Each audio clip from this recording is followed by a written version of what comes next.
أعوذ بالله من الشيطان الرجيم. بسم الله الرحمن الرحيم.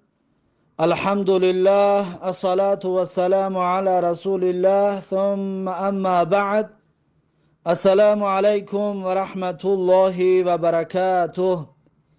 امام نووی رحمه الله در کتاب ریاض الصالحینش میگوید کتاب الدعوات، یعنی کتاب در مسئله دعاها. اولین باب در زیر کتاب در مسئله دعاها میگوید باب فضل الدعائی، یعنی باب در مسئله فضیلت دعا کردن.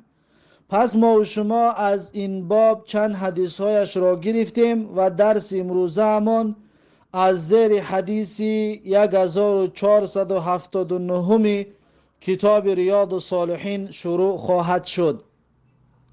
امام نووی رحمه الله در زیر حدیث 1479 کتاب ریاض الصالحینش میگوید وعن ابن عباس رضی الله عنهما ان رسول الله صلی الله علیه و سلم کان یقول، یعنی از ابن عباس رضی الله عنهما روایت است که رسول الله صلی الله علیه و سلم می گفتند، یعنی این دعاها را می گفتند که اللهم لك اسلمت و بك آمنت و علیک توکلت و الیک انبت و بك خاصمت و الیک حاکمت فاغفر لی ما قدمت و ما اخرت و ما اسررت و ما اعلنت انت المقدم و انت المؤخر لا اله الا انت. میگه رسول الله صلی الله علیه و سلم این دعاها را میگفتند. بعدش زاد بعض الروات، بعض روایت راوی ها در دوام این دعا میگه زیادتی میگفتند که ولا حول ولا قوة الا بالله، یعنی بعض راویای دیگر میگویند که پیغمبر صلی الله علیه وسلم در آخر دعاش همچنین این کلمه لا ولا حول ولا قوة الا بالله را علاوه میکردند. این حدیث متفق علیه می باشد. پس این دعا چی معنا دارد که رسول الله صلی الله علیه و سلم با این کلمات زیبا دعا میکردند؟ معناش چنین است: اللهم لك اسلمت، یعنی ای بار الها من به تو اسلام آوردم، من مسلمان شدم و من تسلیم تو گشتم ای الله جل جلاله. و بیک آمنت، ای الله من به تو ایمان آوردم، به یگانگیت و به تمام نامها و صفتهایت ای الله جل جلاله من ایمان آوردم. و علیک توکلت، ای الله من توکلم را به تو سپاریدم، ای الله من خودم را به تو سپاریدم ای الله ذوالجلال. و الیک انبت، ای الله من به تو روی آوردم، ای الله من به طرف تو روی آوردگی هستم، از عبادت کردن تمامی چیزها روی گردانده فقط ای الله تو را عبادت میکنم و به طرف تو روی آوردم و هر چیزی که بخواهم ای الله از جانب تو میخواهم. و الیک انبت، یعنی به سوی تو انابت کردم و بازگشتم و روی آوردم.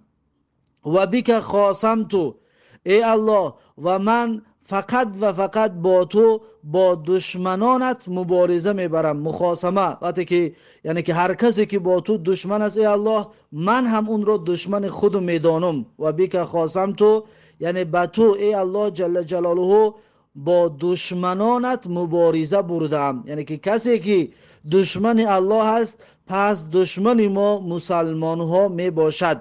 و بیک خاصمت و الیک حاکمت، ای الله جل جلاله من تو را حاکم قرار دادم و محاکمه ام را به سوی تو بردم ای الله جل جلاله. یعنی هر کسی هر آن چیزی که تو ای الله در قرآن بیان کردگی هستی و پیغمبر در سنت بیان کردگی هست ای الله پس من قرآن و سنت را حاکم قرار داده هر کسی که از اینها روی گردانید و اینها را قبول نکرد و اینها را رد کرد اون را حکم کردم و این حکم من فقط از جانب تو هست، یعنی که تکیه به گفتار تو ای الله من تکیه کرده این انسان رو حکم کردم، یا که هر کاری را که حکم میکنم تکیه میکنم به قرآن و سنت، منبع و منشأی که دلیل میگیرم این قرآن و سنت میباشد. فاغفر لی ما قدمت، پس ای الله ببخش من را آن چیزی که پیشکش کردم، یعنی در پیش کردم، در گذشته کردم. ای الله جل جلاله گناهان گذشته من را ببخش. و ما اخرت، ای الله هر آن چیزی را که به تأخیر انداختم، یعنی در آینده هر کاری را که میکنم، هر نافرمانی که انجام دادم، ای الله اون نافرمانی من را، اون گناه من را بیامرز و ببخش. و ما اسررت، و هر آن چیزی را که پنهانی کردم، ای الله جل جلاله اون را به من ببخش. و ما اعلنت، و هر چیزی را که علنی و آشکارا انجام دادم، همچنین ای الله این کارهای آشکاری و علنی انجام داده من را ببخش.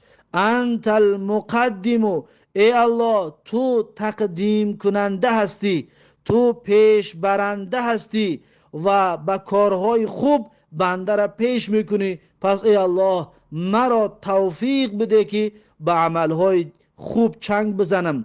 و انت المؤخر، و تو ای الله جل جلاله به عقب اندازنده هستی، و تو هستی الله که به عقب می اندازی، که انسان را از گناه کردن باز می داری، که توفیقش میتی اون انسان گناه و معصیت نمی کند. پس ای الله جل جلاله برای من توفیق بده که عمل بکنم و عبادت بکنم، و برای من توفیق بده که از گناه و معصیت دور باشم. لا اله الا انت، یعنی نیست معبودی بر حق بجز تو ای الله یگانه. در روایت دیگر میگوید که راویان میگوید که پیغمبر گفت که ولا حول ولا قوت الا بالله، یعنی نیست حول و پرده و نیست قوت دهنده بجز الله جل جلاله، یعنی که از گناه و معصیت پرده کشنده و پرده دهنده و مانع شونده این الله جل جلاله است که انسان را از گناه و معصیت مانع می شود و منع می کند. و همچنین قوت دهنده برای کارهای خیر، برای طاعت و عبادت این الله یگانه می باشد. این بود حدیث 1479 کتاب ریاض الصالحین که این حدیث متفق علیه می باشد.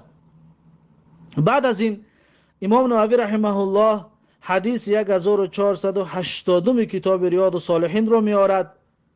امام نووی رحمه الله در زیر حدیث 1480 کتاب ریاض الصالحینش می گوید و عن عائشه رضی الله عنها، یعنی از مادر مؤمنان عایشه رضی الله عنها روایت است که ان النبی صلی الله علیه و سلم کان یدعو بهؤلاء الکلمات، یعنی که پیغمبر صلی الله علیه و سلم دعا میکردن به این کلمه ها، یعنی این کلمه ها را در دعایشان رسول الله صلی الله علیه و سلم استفاده میبردن. اللهم انی اعوذ بک من فتنة النار و عذاب النار و من شر الغنى والفقر، یعنی رسول الله صلی الله علیه و سلم با این کلمات دعا میکردن. رواه ابو داود و ترمذی، این حدیث را ابو داود و ترمذی روایت کرده است. و قال حدیث حسن صحیح، امام ترمذی میگوید که حدیث حسن و صحیح است. و هذا لفظ ابی داود، و این لفظی که در اینجا آمدگی است این لفظ ابو داود می باشد. پیغمبر صلی الله علیه و سلم در این دعا چی میگفت؟ میگفت اللهم انی اعوذ بک من فتنة النار، یعنی ای بار الها من پناه میبرم به تو از فتنه آتش، از فتنه دوزخ. به تو ای الله جل جلاله پناه میبرم که من را حفظ بکن از فتنه دوزخ. و عذاب النار، و همچنین ای الله جل جلاله من پناه میبرم به تو از عذاب آتش دوزخ. ای الله من را همچنین حفظ کن از عذاب آتش دوزخ. و من شر الغنى والفقر، و همچنین ای الله جل جلاله من پناه میبرم به تو از بدی ثروتمندی و بایی و سمداری، ای الله جل جلاله در ثروتمندی هر بدی هست، ای الله جل جلاله من را محافظت کن از آن بدی ثروتمندی نگه بدار. و الفقری و همچنین پناه میبرم به الله جل جلاله از هر بدی که در کمبغلی و ناداری و محتاجی وجود دارد. ای الله جل جلاله از تمام بدی های ثروتمندی و کمبغلی و ناداری من را حفظ بکن و من را نگه بدار. این بود حدیث 1480 کتاب ریاض الصالحین. بعد از این امام نووی رحمه الله حدیث 1481 کتاب ریاض الصالحین رو می آورد. امام نووی رحمه الله در زیر حدیث 1481 کتاب ریاض الصالحین می گوید وعن زیاد بن علاقة عن عمه وهو قطبة بن مالك رضي الله عنه قال، یعنی که از زید بن علاقه از عمکش، یعنی زید بن علاقه از عمکش روایت میکند که اون عمکش قطبه بن مالک بود. قطبه پسر مالک عمک زیاد بن علاقه هست. پس قطبه ابن مالک رضی الله عنه میگوید که کان نبی صلی الله علیه و سلم یقول، یعنی رسول الله صلی الله علیه و سلم میگفتند که اللهم اینی اعوذ بک من منکرات الاخلاق والاعمال والاهواء. یعنی رسول الله صلی الله علیه و سلم با این کلمات زیبا دعا میکردند. رواه ترمذی و قال حدیث حسن، این حدیث را امام ترمذی روایت کرده است و گفتگی است که حدیث حسن می باشد. پس در این حدیث چی معنا دارد؟ یعنی این دعا چی معنا دارد؟ اللهم اینی اعوذ بک من منکرات الاخلاق، یعنی که ای الله جل جلاله هر آینه من پناه میبرم به تو از منکرات الاخلاق، یعنی که از اخلاق ناپسندیده و از اخلاق و کرداری بد. ای الله جل جلاله من به تو پناه میبرم از هر اخلاق ناپسندیده و از هر کردار ناپسندیده و زشتی که هست. ای الله جل جلاله من را از اون اخلاق و از اون کردارهای زشت دور بگردان. والاعمال و همچنین ای الله جل جلاله من پناه میبرم به تو از تمام کارهای بد، هر معصیت و گناه و سرکشی، هر چیزی که هست. ای الله جل جلاله از این عملهای زشت من پناه میبرم به تو. والاهواء و همچنین ای الله جل جلاله من پناه میبرم به تو از آرزوهای زشت. الاهواء یعنی آرزوهای زشت یا مائلهای نفسانی. ای الله جل جلاله مرا حفاظت بکن از مائلهای یا از میلهای و از آرزوهای زشت و از میلهای نفسانی. ای الله من را محافظت بکن، یعنی که از عقیده های نادرست، از عقیده های ناسالم. ای الله جل جلاله مرا محافظت بکن و من را دور نگه بدار. این بود حدیث 1481 کتاب ریاض الصالحین. بعد از این امام نووی رحمه الله حدیث 1482 کتاب ریاض الصالحین را می آورد، می گوید که وعن شکل ابن حمید رضی الله عنه قال، یعنی که امام نووی رحمه الله در زیر حدیث 1482 کتاب ریاض الصالحینش می گوید از شکل ابن حمید وعن شکل ابن حمید، یعنی از شکل ابن حمید رضی الله عنه روایت است که گفت قلت یا رسول الله. شکل ابن حمید رضی الله عنه میگوید که گفتم ای رسول الله علمنی دعاء، میگه گفتم که ای پیغمبر الله یاد بده من را دعاهای را، به من بیاموزان، به من تعلیم بده دعاهای را. قال، میگه رسول الله صلی الله علیه و سلم گفت که قل اللهم اینی اعوذ بک من شر سمعی و من شر بصری و من شر لسانی و من شر قلبی و من شر منی. پس میگه رسول الله صلی الله علیه و سلم برایم این دعاها را یاد داد و تعلیم داد. رواه ابو داوود و ترمذی، و این حدیث را ابو داوود و ترمذی روایت کردگی است. و قال حدیث حسن، این امام ترمذی رحمه الله میگوید که این حدیث حسن می باشد. پس این دعا چه معنا دارد؟ اللهم اینی اعوذ بک من شر سمعی، یعنی ای بار الها من پناه میبرم به تو از زشتی و بدی گوشم، شنواییم. ای الله از هر زشتی و بدی که در شنوایی و در گوش هست، پس من به تو پناه میبرم که من را محافظت کن، من را حفظ بکن از آن بدی ها. و من شر سمعی و من شر بصری، و همچنین ای الله جل جلاله من پناه میبرم به تو از بدی بینایی و از بدی چشمم. هر بدی که در بینایی و در چشم من وجود دارد، ای الله جل جلاله من را از اون بدی ها محافظت کن و حفظ بکن و اون بدی ها را از من دور بگردان. و من شر لسانی، و همچنین ای الله جل جلاله من به تو پناه میبرم از بدی زبانم، از بدی گفتارهایم. پس ای الله جل جلاله هر بدی که در زبانم هست و هر بدی که در گفتارم به وجود می آید، پس ای الله جل جلاله من را محافظت بکن از اون بدی ها و اون بدی ها را از من دور بگردان.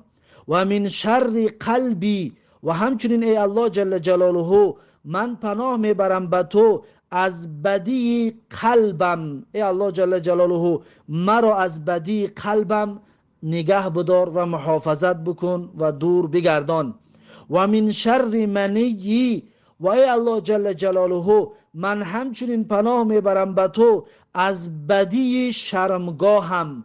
ای الله جل جلاله از بدی که در منی من هست، یعنی که شرمگاه، ای الله جل جلاله مرا از بدیهای شرمگاه هم محافظت بکن و نگه بدار که به زنا و به طریقای غیر شرعی چنگ نزنم و دور باشم. آمین یا رب العالمین. میگه رسول الله صلی الله علیه و سلم این دعا رو برام تعلیم داد. شکل ابن حمید رضی الله عنه وقتی از رسول الله صلی الله علیه و سلم طلب کرد که دعای رو برایش بیاموزد، پس رسول الله صلی الله علیه و سلم این دعاها رو برایش آموزانید و تعلیم داد.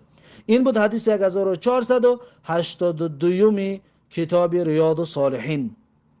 بعد از این امام نووی رحمه الله حدیث 1483 رو آورده میگوید و عن انس رضی الله عنه، یعنی که امام نووی رحمه الله در زیر حدیث 1483 کتاب ریاض الصالحین میگوید از انس رضی الله عنه روایت است ان النبی صلی الله علیه و سلم کان یقول، حضرت انس رضی الله عنه میگوید رسول الله صلی الله علیه و سلم میگفتند اللهم انی اعوذ بک من البرص والجنون والجذام والسیء الاسقام.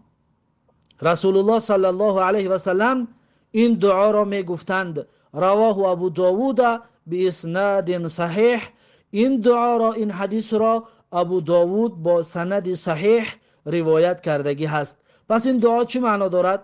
اللهم انی اعوذ بک من البرص، یعنی ای بار الها هر آینه من پناه میبرم به تو از پیسی که در بدن انسان می شود، یعنی پوست انسان که سفید می شود.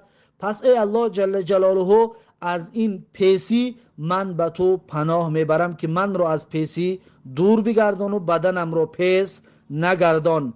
والجنونی، و همچنین ای الله جل جلاله من پناه میبرم به تو از جنون و از دیوانگی. ای الله جل جلاله مرا از جنون و مرا از دیوانگی محفوظ بگردان و حفظم بکن و دیوانگی رو از من دور بگردان ای الله.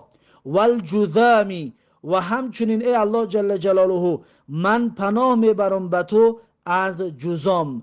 جذام یا که همون بیماری خوره میگوین و بیماری مخو، ای الله جل جلاله مرا از همون بیماری مخو یا از همون بیماری خوره، همون جذام حفظ بکن و نگه بدار. این بیماری جزام یا همون خوره یا همون مخو، این بیماری گذرنده می باشد که علاج ندارد، به علاج است، در پوست انسان به وجود می آید.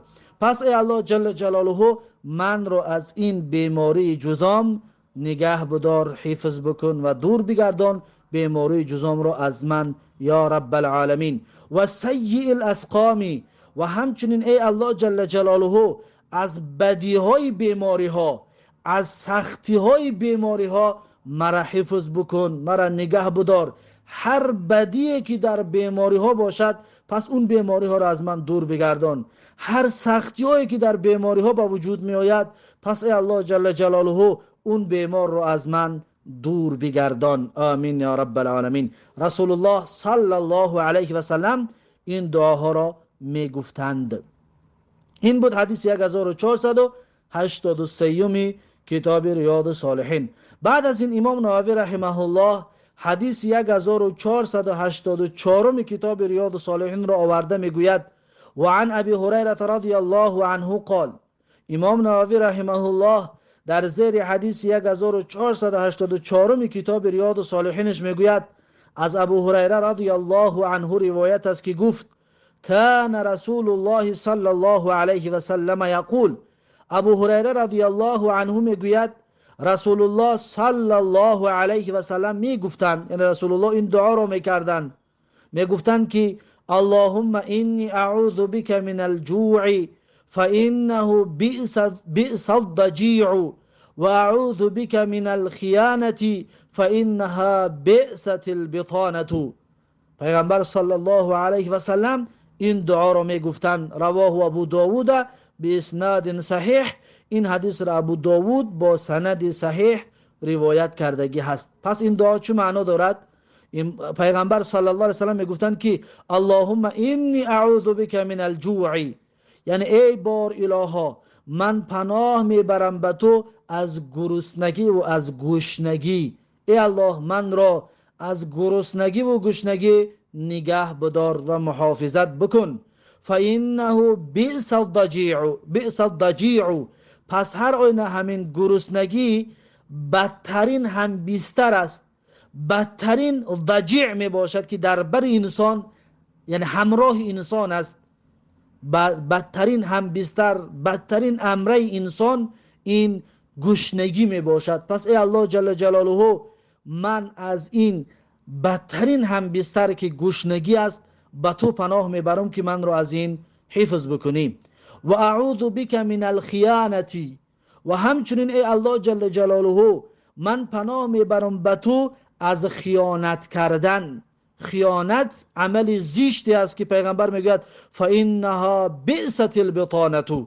پس هر آینه همین خیانت کردن بدترین همراه انسان است، بدترین رفیق انسان، بدترین امره انسان این خیانت کردن می باشد. پس ای الله جل جلاله مرا محافظت کن و مرا نگه بدار از خیانت کردن و خیانت را از من دور بگردان ای الله جل جلاله. پس این بود حدیث 1484 کتاب ریاض الصالحین. بعد از این امام نووی رحمه الله حدیث 1485 را آورده میگوید و عن علی رضی الله عنه، یعنی که امام نووی رحمه الله در زیر حدیث 1485 کتاب ریاض الصالحینش میگوید و عن علی رضی الله عنه، از علی رضی الله عنه از داماد پیغمبر صلی الله علیه و سلم روایت است که گفتند ان مکاتبا جاءه، یعنی که روز میگه یک مکاتب نزد حضرت علی رضی الله عنه آمد. مکاتب کی رو میگوین؟ مکاتب همون برده که با صاحبش توافق میکنن، عقد میبندن برای خودش را خلاص کردن. کنیزهای پیشتر که بگیم مالی مالکش بود، مالی صاحبش که بود، پس دگاور میکنن، عقد میبندن که چند قدر سوم در مدت چند وقت آورده بیار به من برسان و تو آزاد هستی. پس این برده، این خدمتگار، این از دنبال پول می شود تا اینکه اون پول آورده به مولایش به صاحبش بتید و این را از بردگی آزادش بکند. پس همینطور میگه یک انسانی که برده که با مولایش صحبت کردگی بود، توافق کردگی بودن برای آزاد شدنش، از دنبال پول که بود، از دنبال خودش آزاد کردن، نزد حضرت علی رضی الله عنه آمد. فقال اینی عجزت عن کتابتی فاعنی. پس همین برده میگن از حضرت علی آمد و گفت که من عاجز ماندم از پول آزاد کردنم. یعنی که مولایم مرا گفته است چند سو میسپاری و آزاد میشوی، من عاجز ماندم، نمیتوانم که همون پول را پیدا بکنم و خودم را آزاد بکنم. فاعنی. پس همون برده، همون خدمتگار گفت که علی رضی الله عنه من را کمک بکن و من را یاردم بکن. قال. حضرت علی رضی الله عنه برای اون برده گفت که الا اعلمك کلمات علمنیهن رسول الله صلی الله علیه و سلم. یعنی آیا به تو نآموزانم کلمه های را که، دعای را که به من یاد دادگی است رسول الله صلی الله علیه و سلم. یعنی این داماد رسول الله صلی الله علیه و سلم حضرت علی رضی الله عنه میگه پیغمبر برای من چند کلمات، یک دعای زیبای را تعلیم دادگی است، آیا آن را برای تو نآموزانم؟ آیا آن را برای تو یاد ندهم؟ لو کان علیک مثل جبل دینا اداه الله عنک. حضرت علی گفت که فایده این دعا چی است؟ گفت فایدهش همین است که اگر که بالای تو به مثل کوه قرض باشد، بالای سرت به مثل کوه تو قرض داشته باشی، اداه الله عنک، الله سبحانه و تعالی به سبب این دعا را گفتند اون قرض رو از تو ادا میکناند. یعنی که الله سبحانه و تعالی برای تو رزق میدهد که تو از اون قرضا خلاص میشوی. پس حضرت علی رضی الله عنه بعد از این گفت قل، یعنی بگو ای برده، ای خدمتگار بگو. یعنی این دعا هست که رسول الله صلی الله علیه و سلم برای حضرت علی یادش داده بود. اللهم اکفینی بحلالک عن حرامک و اغنینی بفضلک عن من سواک. یعنی که ای بار الها کفایت بکن، بسنده کن من را به حلالت، یعنی برای من حلالت را کافی بگردان، حلالت را بسنده بگردان، عن حرامی که از حرامت که به حرام چنگ نزنم، همون حلالی که به من میدهی همون حلال را به درجه بگردان که برای من کافی باشد، تا اینکه به حرامت نزدیک نشوم، از حرام دور باشم. و اغنینی بفضلک عن من سواک، و بی نیاز بگردان من را ای الله جل جلاله با فضل و بزرگیت، عن من سواک یعنی از غیر خودت، با فضل و بزرگیت ای الله من را بی نیاز بگردان از غیر خودت، که من به دیگرها محتاج نشوم، پیش دیگرها دست دراز نکنم، پیش دیگرها خود را خوار و ذلیل نمایش ندهم. پس ای الله جل جلاله کمکم بکن و من را بی نیاز بگردان با فضل و بزرگی که و قدرتی که خود داره ای الله جل جلاله از محتاج شدن در نزد دیگران.